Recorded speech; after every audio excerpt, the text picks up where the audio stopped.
Welcome to our show today. We're happy to have Pastor Harold White with us, who represents the Seventh-day Adventists in Greater Sacramento. Harold, thank you very much for being here. Thank you. It's my pleasure. Will you tell our audience about where you were born and raised and went to high school and Okay. parents and siblings and those kinds of things? All right. I was born in a little town in Iowa, near Sioux City, a little town called Anthon, less than 1,000 people. I had a mom and dad, and my dad owned a garage, filling station, sold that, bought a grocery store, so I had the privilege of working in both as I grew up. I had 2 brothers and 1 sister, an older brother, a younger brother, and a younger sister. I was the middle child. Woe is me, right? Enjoyed growing up in Anthon, never thought I'd leave. But then Uncle Sam got a hold of me, and I left and hardly have ever been back since. But I went to school in Anthon, Iowa, graduated in 1964, joined Uncle Sam for a 2-year stint because of the Vietnam thing, and then came back to that area but wasn't there for very long. You and I are the same generation. I graduated in 1966. Uh-huh. Do you remember the brand of fuel you pumped at the filling station? Sinclair, Sinclair. 22.6 cents a gallon, and when it jumped up to 22.9, it was big news around town. That was a high price jump. How about the grocery store? What was the highlight there? The highlight there was that little town was too small for the 3rd grocery store, so it kind of went belly up. But it was a good experience for us all. We learned a lot, but it was fun. I really enjoyed the grocery store work. I actually went to work in another town at a grocery store after I graduated from high school. Are your siblings still living? Yes, my older brother's retired, coach and teacher. My youngest brother just retired, and my youngest daughter, my sister, she will retire from the post office soon. So you were raised in a home where work was an honorable thing and Yeah. everybody pulled their own weight? Yeah, I had 2 paper routes. I also worked in the movie theater, ran the projection machines. I also worked in a veterinarian shop, cleaned his messy office, and so that was it. Work and baseball, that was my life. You and I are an awful lot alike. My older brother and I had a paper route in a town with 2 streets. Oh, yeah. He did the upper street and I did the lower street. Mm-hmm. The family dog would run alongside of me for some reason, maybe because I was the youngest. Yeah. And we'd have a race to see who would get the newspapers delivered quickest. My father didn't appreciate if we put it in the rose bushes or on the roof, and we always had to go back to correct that. In those days, you had to actually put it in the door for people. You didn't throw it. You actually went up and put it in their door. Wow. Yeah. We were throwers, and I Ah. developed a pretty good baseball arm Yeah. from throwing newspapers. Did you have a happy childhood?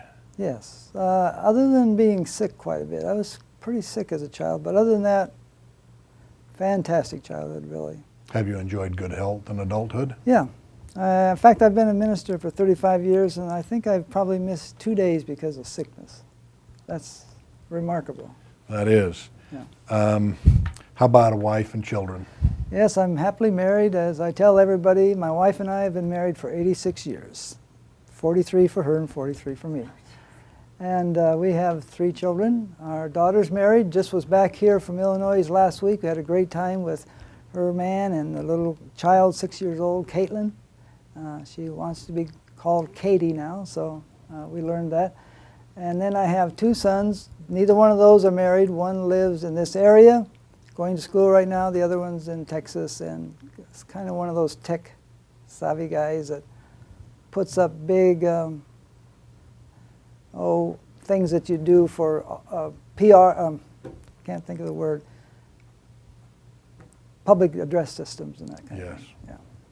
We were talking earlier here at the studio about all of the techie things and the stuff that people know that I don't. Yeah.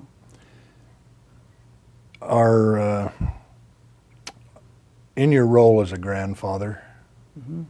do you see that any different than in your role as a father? Well, I see it different, and I know a lot more now. I wish I'd known then, but it's a lot different because I don't get to see her that often. That's the worst part of it, because distance is so far. But it's such a delight. It's so much fun.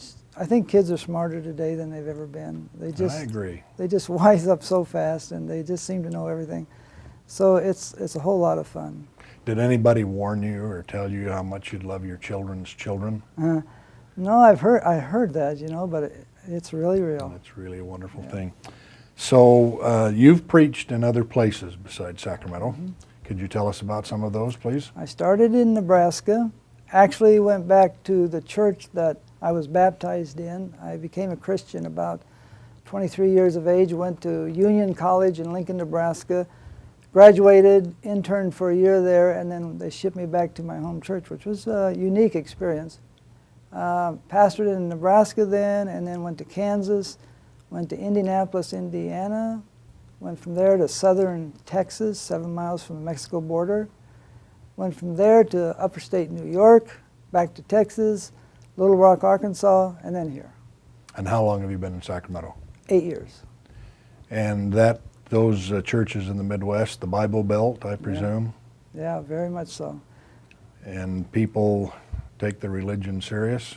Very much so. They were wonderful churches to pastor, except for the distance. Sometimes I had 2 churches, 50 miles apart, something like that. But yeah, wonderful people back there. And I could go back to any one of them and enjoy my time there again. And are you in Sacramento now to stay? Probably, getting to be the age that I am. I hope I don't have to move around too much more. Will you retire here? Probably. Yeah, you never know. It's Lord's will be done, but that's what I would hope, yeah. Well, our community would be better off if you did stay here. Well, thank you. That's nice of you. Do you have hobbies and things in your spare time you like to pursue? Well, I used to play a lot of ball, but I don't do that so much anymore for picnics and stuff. But my wife and I do a lot of walking. I still ride a unicycle. Really? Yeah, 2 or 3 times a week. I try to do that. I promised myself I was going to ride a unicycle still when I'm 70 years old. And how old were you when you learned to do that? Probably 12 or something like that. Where did you find a unicycle? My brother gave a unicycle. My oldest brother gave my other brother and myself a unicycle for Christmas, and we And there started. you go. Yeah. We have a granddaughter who's 15 who's been riding a unicycle since she was about 10, and they have her ride it everywhere because nobody else can do that. It's good exercise because there's no coasting. And there's only one gear. I haven't thought about it that way. Do you find Sacramento a religious community? I find it a religious community in that there's so many different faith groups here. I think it can always get better, of course. I found it not quite so religious one night as I was out for a walk and got mugged. That wasn't the best experience I've ever had, but I think because of all the different faith groups, there is a lot of religion that goes on here. And I think it's kind of a picture of what we really want to see, in that this country, I believe, was founded upon separation of church and state, giving freedom to religions to express their own beliefs, and we have a lot of that in Sacramento. Do you have some part of the gospel that you're passionate about? Prophecies. Prophecies was a thing that attracted my attention other than coming to know God. But prophecies thrill my soul when I see and hear and read how God, so many years in advance, knew what was going to happen and spoke through men to tell us what was going to happen. And then it actually is fulfilled 100%. It just does something for my soul, yeah. Prophecies. Now, let's see, there have been particular people who have, told us the end of the earth was coming on March the 12th or Right. June the 8th. What's your take on the prophecy of the world coming to an end? Well, I believe it's going to come to an end for sure, and that was one of the most exciting things that I learned when I was 23 years of age, that Jesus was actually going to come again, according to the Bible that I believe in. I knew there was going to be an end of the world as a child, but I didn't know that Jesus was going to come back to this earth. It just was so wonderful to me. So yes, I believe the world will come to an end, but I don't believe anybody can predict the time. That's the sad part of some of these prophecies that we've heard lately. And so we live our lives the best we can, as long as we can. And Yeah. Somebody wrote once, live as if you had 1,000 years, but as if maybe tomorrow's your last day or something like that. It's kind of the philosophy.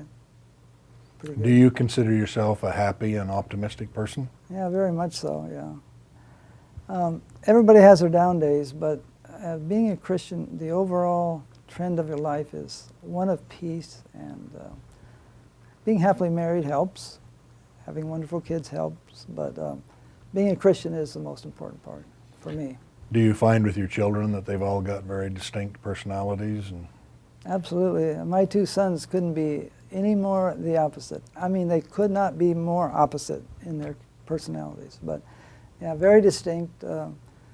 All their good traits they picked up from me, and you know, the other ones, I don't know where they got them. well, good deal. I'm in favor of that. Do you see certain ills in society that distress you? Yeah, there's a lot of ills that distress me. A family, for example, just came through this past weekend, not members of our local church, but members of our denomination, had a terrible wreck. 2 of their children are dead now. Those are some of the things that stress pastors and make us weep at night. But then there's the evil ills of society. It seems like the world is getting more rampant with serious problems, and I don't see that getting better for the time being. We've sort of lost respect for life. Yes. People are just a commodity. That leads into, when I was a child, Dale Evans used to sing, "You gotta have faith, hope, and charity." Oh, yeah. And I loved that song because it was not only religious in nature, but it was kind of Western. You know, it was kind of cowboyish. And my grandmother would say to me, "You've got to ride the train to the last stop." And I'd say, "What does that mean?" "Well, you've got to exercise enough faith that you can get on to the next stop, and to the next stop, and the next stop." Right. And she'd say, "Sometimes you can get off and look around, but you got to get back on the train, ride the train to the last stop." Faith, hope, and charity are sort of all together in the Bible, and yet in individual lives they're very specific. So could we talk about those for just a minute? Faith, hope, and charity, sure. Yes. Talk about faith as you see it and understand it. Well, faith is something that really goes deep in your inner core of your being, I believe. It's something that it grows, and there's a text in the Bible that says, "Faith cometh by hearing, and hearing by the word." And I believe that that is a very true statement, because the more I immerse myself in good, positive reading, it doesn't have to be the Bible. That does a lot for my faith. But even other good literature that is uplifting really reinforces the strength of the strength of faith that I have. So yes, faith is something that keeps you motivating, keeps you going down the road. It really helps you during the hard times. That's well said. I was having experience with one of my children probably a year or two ago. It wasn't going real well for this particular child at this particular time, and I was out for a walk with the Lord and it was almost, now he's never spoken to me where I heard, but it was almost like he did. He says, "What does the Bible say about joy?" I says, "Well, it says to rejoice in the Lord always." And then it was almost immediately, the question was, "Do you think that only means when things are going well?" And I said, "No, okay." So I started rejoicing right then and there, and my faith got better. My joy got better. Didn't immediately change the situations for my child.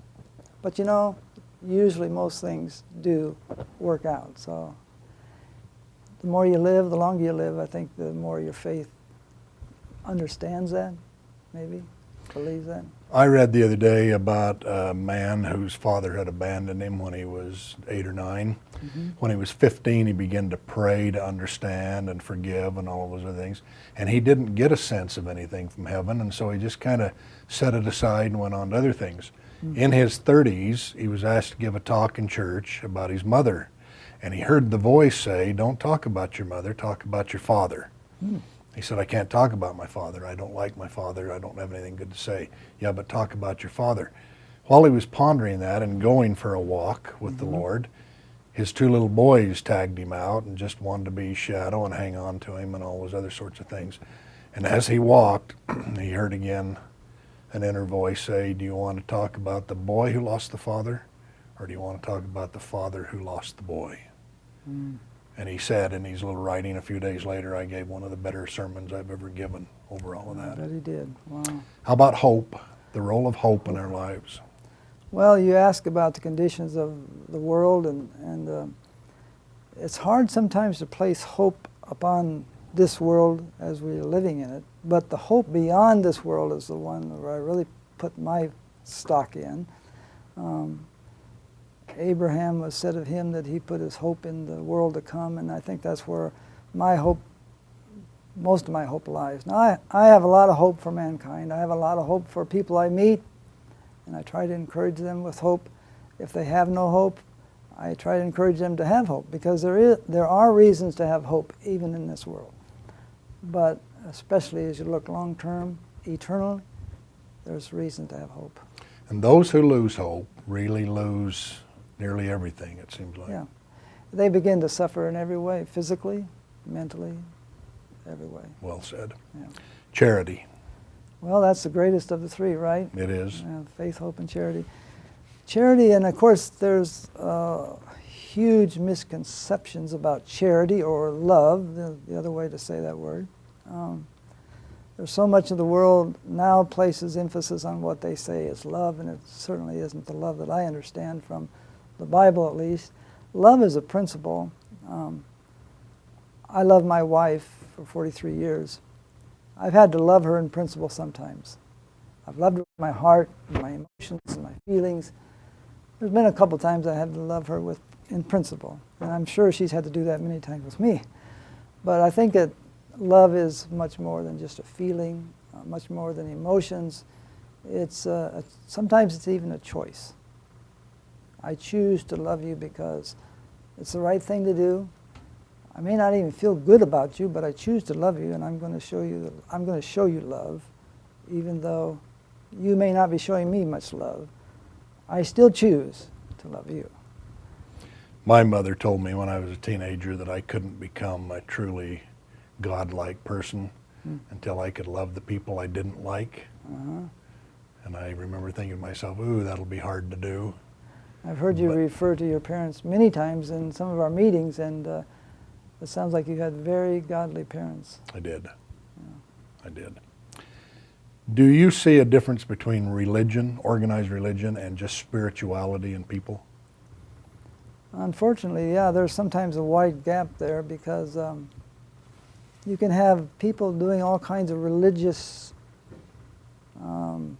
things, even worship type things, and then go out and kill people. I mean, we're having that in our world today. Our greatest wars have been fought over religion. I don't think wars are being fought over true Christianity. I think it's being fought over religion. And so there's a huge, it shouldn't be. I think being religious should be being a Christian, but too often the gap's pretty wide.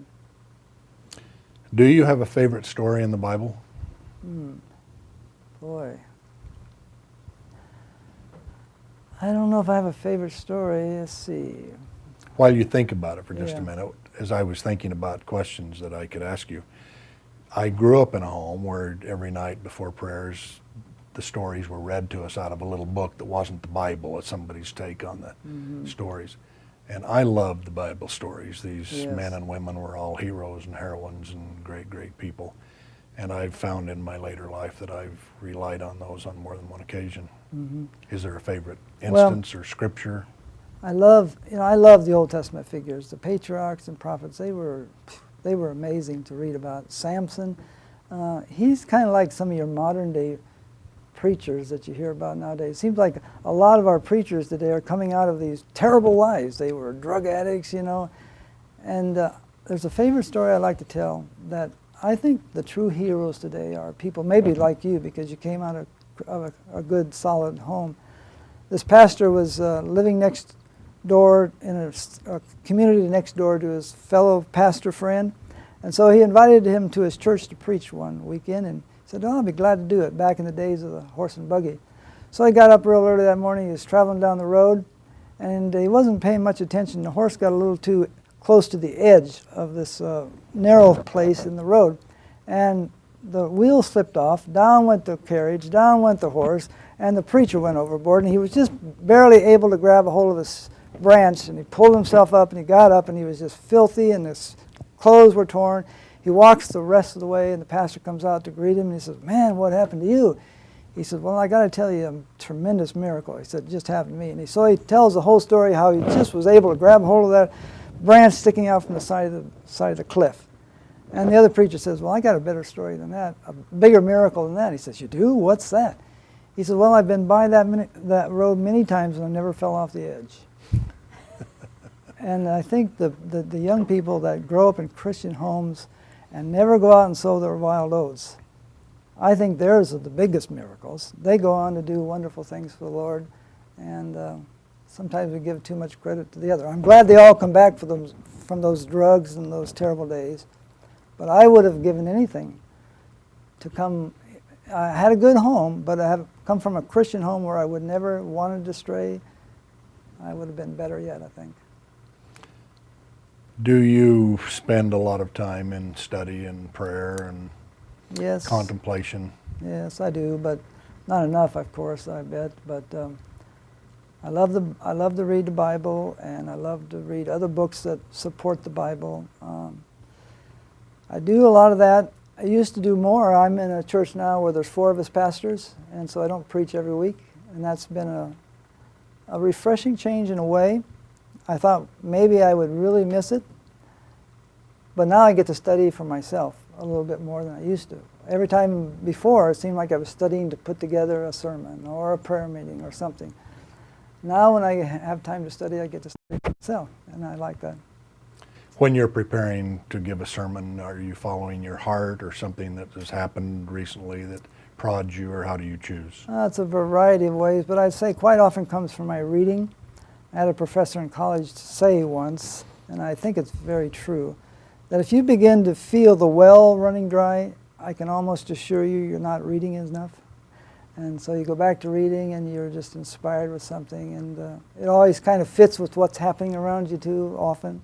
So it's amazing how God works in that way. It is. Yeah. Now, how did you come to the interfaith work specifically in Sacramento?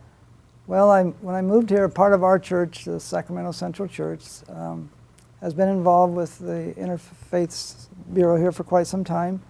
We have programs that are on RCCTV, and so it was just part of my job responsibility, I guess you'd say, to be part of this board when I first got here. And I got so busy I wasn't on it for a little while, but then I started coming regularly, and it kind of grabs you and you stay, and Here been we- on it for quite a while now. Now, talking about RCCTV, what's the role of the electronic media, do you think, in organized religion these days? Well, it's a huge role. You can't, if you bypass that, you're really bypassing a big thing. I think if we could get more churches in the area taking advantage of RCCTV, they would be the ones that would be amazed. It's been a blessing to our congregation. We have people visiting us all the time that have viewed our programs, and so it's a tool that if you aren't using, you're losing. Yeah. Thank you. Appreciate the pitch there. Do you see a good future for the state of California? You know, that's an amazing question. It's kind of a hard question, because if you read the Bible, there's not a real good picture of the whole world. And so, in some ways, I always remain optimistic about my country, about my state, about the county I live in, the city I live in. But realistically, you look around, things keep gradually getting a little worse. And that's unfortunately how the Bible says it's going to be. So I kind of waver back and forth on that. Do we get to be involved in slowing the decline by trying to do good works for I good think sake? so. I think so, yeah. Although it's very interesting, Jesus never spent a lot of time on trying to cure the social ills. He focused upon the spiritual, and if you get that right, then you're going to help the other automatically, I think. So that's where I think we all need to put our time, getting man right with their Maker. That's a nice way to say that. Yeah. Where do you see yourself in 10 more years? Oh, I'll be getting pretty old by then, John. 65 now, I'll be 75, but I'll probably still be in Sacramento if I am alive and well. I'll be here, I hope. Whether I'll be working full-time, I don't know. Couldn't say. I hope to work 5 more years at least, full-time. Do you have a specific cause in your central church that is near and dear to your heart? Well, I just came from the pantry. It's open every Wednesday, and the number of people coming it increases every week. There's a lot of hurting people in this world, in our state, in our city. So yes, we as churches need to do more, I think, for the down and out. There's a lot of down and out people right now. Is, in a biblical term, almsgiving a honorable and good and decent thing, or is there a better way?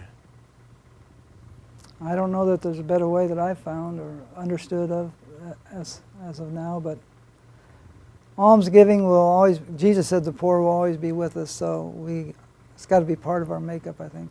As And Christians. some are poor in spirit, and some are Yes. poor in the flesh. Yes. Now, do you think the next generations, the generation of your grandchildren, will they feel as strongly about being a child of God as we do? Well, I sure hope so, but they have more to contend with than you and I had, and that's what makes me sad too. It's harder for them. The world grabs them and hangs on for all of its might, it seems like, and we as churches need to do the same thing for our young people. Grab onto them and hold on to with all of our mights, because the pull of the world is strong. My mother thought the Beatles were a plague. She didn't like the long hair and the loud music and all of those other sorts of things. And then a few years went by and they began to write things that were prettier and softer and gentler. And all of a sudden she found like they were doing some pretty good music. Yeah. Now, if you could wave a magic wand in your life and you could make some particular part of society disappear so that we would be better, what would that be? Well, I think if we could do away with things that affect people's minds, by way of drugs and maybe even alcohol, things that really affect minds of people negatively, that would help society 500% overnight. A man told me once, don't forget, whatever goes into the mind can't come out. Yeah, that's a good saying. Thank you for being with us. Thank you, It's John. been a pleasure to visit with you. You too. Pastor Harold White from the Adventist community in Sacramento. Thanks so much. Thank you.